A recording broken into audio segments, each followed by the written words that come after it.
Ngasigi topic asina electrolytic refining of copper tawsiko. No topic mamingsi electrolytic refining of copper.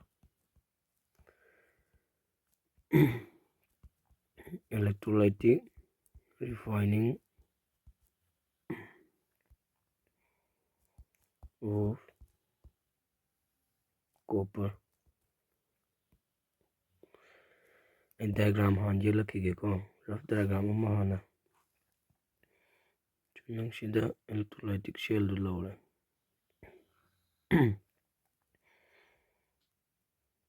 China electrode tuniko.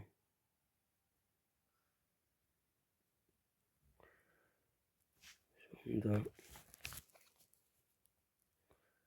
China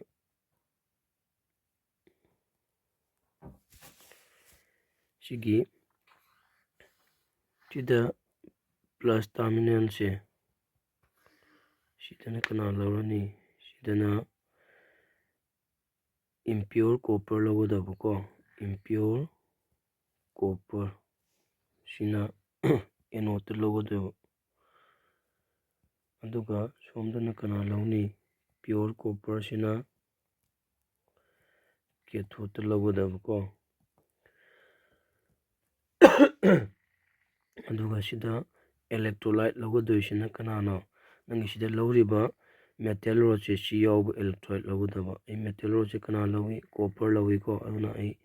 electrolyte se copper sulfate lawre. Acidify wigadabuko sida acidify hagadi acid kitang yan gadaba. Acid kitang yan bagi maramdi kagino haba matamda nangi ngasagi conductivity do hengatnaba ions ki conductivity hengatnaba acid khara yan do ni ko acidify ki copper sulfate haro. Nang ngasaya do mani yengo sida hojik tawdoi si kinano nang nasana kangni siloko anode kana lawi anode impure copper aduga cathode na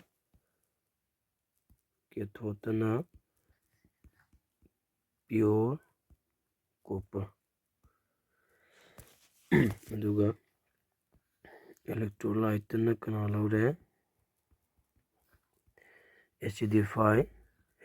do ay H plus na dun tawre ko copper sulfate. Acid hapagi maram khangani ko conductivity of ions to increase tawna awna hojik tawdoi si kaino nang ngasai battery shut on tawbaga kamain tawrakani nangi sida impure copper da yaramba copper 2 plus si muna taruko in haitoise nangi metal rod sida kana yawi electron yawi metal rod electron yawi kamain kangi nang sodium haiban iba matamda kamaini 281 hai irangone nang sida 281 hai isi kanano tasingmudi electron yawi ona metal kana yawi electron yawi ona nang ngasagi sigi battery si on hek tawbo kamain tawrangani sigi impure copper sina 2 electron thamammaga ko sida electron mayam ama yawni ko sida electron mayam ama yawdoini adugi electron mayamdu dagi 2 electron thamammaga thanamba means lose tawramaga haini ko 2 electron sigi rod sida thamamaga kamain tawrakani copper 2 plus oina nangi solution se changsilakane copper 2 plus oina ki one time kupta nate ko every impure copper rod sina kamain tawrakani 2 electrons se lose tawramaga copper 2 plus copper 2 plus copper 2 plus haraga changsilaktoiba awdi sida tawdoi si kaino 8 anode to isi kaino copper sina 2 electron lose tawrameko ado kana wan changsilaino solution da copper 2 plus oina pure form da changsilaino sigi copper 2 plus changsilaiba form sidi pure form tare ko impure copper dagi pure form da copper 2 plus oina changsilakpani ko aduga engasa haigido nang sida loss of electron oiramina si electron ani lose tawri ko si kai korani oxidation korani aduga oxidation kana da thoi hai anode ona sigi electrolytic refining of copper da anode kari orani positive orani positive terminal tawbani sorry aduga ena he haibadu ko sigi 2 electron si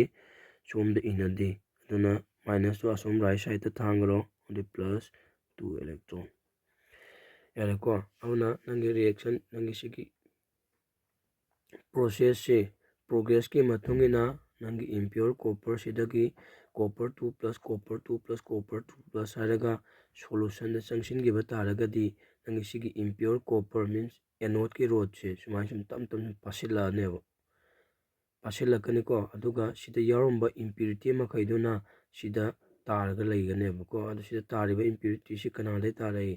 ꯑꯦꯅꯣꯠꯇꯒꯤ ꯇꯥꯔꯛꯏꯀꯣ ꯑꯗꯨꯅ ꯁꯤꯒꯤ ꯏꯝꯄ꯭ꯌꯨꯔꯤꯇꯤꯁꯤ ꯃꯥꯅ ꯀꯩ ꯀꯧꯔꯛꯀꯅꯤ ꯑꯦꯅꯣꯠ ꯃꯠ ꯍꯥꯏꯔ ꯀꯧꯔꯗꯣꯏꯕ ꯌꯥꯕ꯭ꯔꯥ then ꯅꯪ ꯉꯁꯥꯏ ꯁꯤꯗ ꯀꯣꯄꯔ 2+ ꯁꯤꯅ ꯆꯪꯈ꯭ꯔ ꯃꯇꯨꯡꯗ ꯀꯣꯄꯔ 2+ ꯑꯣꯏꯅ ꯆꯪꯈ꯭ꯔ ꯃꯇꯨꯡꯗ ꯁꯤꯗ 2 electron ꯂꯨꯖ ꯇꯧꯔꯝꯃꯤꯀꯣ ꯁꯤꯒꯤ 2 electron ꯁꯤ ꯐꯥꯎꯔ ꯂꯥꯛꯑꯗꯣꯏꯕ ꯁꯨꯃꯥꯏꯅ ꯁꯨꯝ ꯂꯥꯛꯑꯗꯣꯏꯕ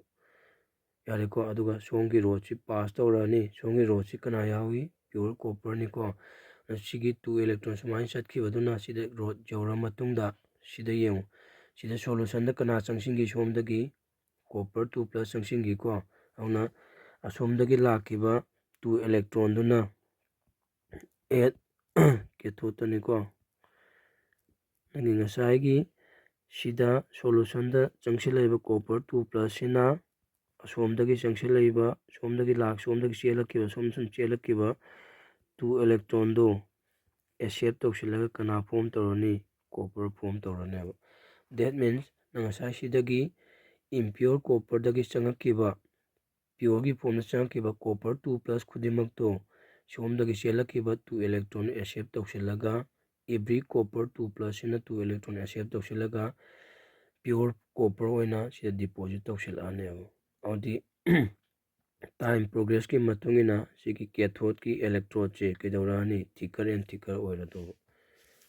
ꯑꯗꯨ ꯅꯪ ꯉꯁꯥꯏ ꯁꯤꯗ ꯗꯤꯄꯣꯖꯤꯠ ꯇꯧꯔꯤꯁꯤ ꯀꯅꯥꯅꯣ ꯍꯥꯟꯅꯗꯒꯤ ꯄꯤꯌꯣꯔ ꯂꯩꯖꯔꯦ ꯑꯃꯨꯛꯁꯨ ꯄꯤꯌꯣꯔ ꯐꯣꯝꯗ ꯗꯤꯄꯣꯖꯤꯠ ꯇꯧꯁꯤꯟꯈꯔꯦ ꯌꯥꯔꯦꯀꯣ ꯑꯗꯨꯒ ꯏꯝꯄ꯭ꯌꯨꯔꯤꯇꯤ ꯌꯥꯎꯕꯗꯨꯅ ꯁꯤꯗ ꯇꯥꯁꯤꯜꯍꯧꯔꯦ ꯀꯔꯤ ꯑꯣꯏꯅ ꯑꯦꯅꯣꯟꯃꯠ ꯑꯣꯏꯅ ꯑꯗꯨ ꯑꯣꯏꯕ ꯇꯥꯔꯒꯗꯤ ꯁꯨꯃꯥꯏꯅ ꯇꯧꯕ ꯇꯥꯔꯒꯗꯤ ꯅꯪ ꯀꯅꯥ ꯐꯪꯉꯦ ꯄꯤꯌꯣꯔ ꯀꯣꯄꯔ ꯑꯣꯏꯅ ꯐꯪꯉꯦ ꯌꯥꯔꯅꯤꯀꯣ ꯁꯤꯅꯤ ꯏꯂꯦꯛꯇ꯭ꯔꯣꯂꯥꯏꯇꯤꯛ ꯔꯤꯐꯥꯏꯅꯤꯡ ꯑꯣꯐ ꯀꯣꯄꯔꯁꯦ ꯐꯖꯅ ꯉꯁꯤ ꯂꯣꯏꯁꯤꯜꯂꯁꯤꯀꯣ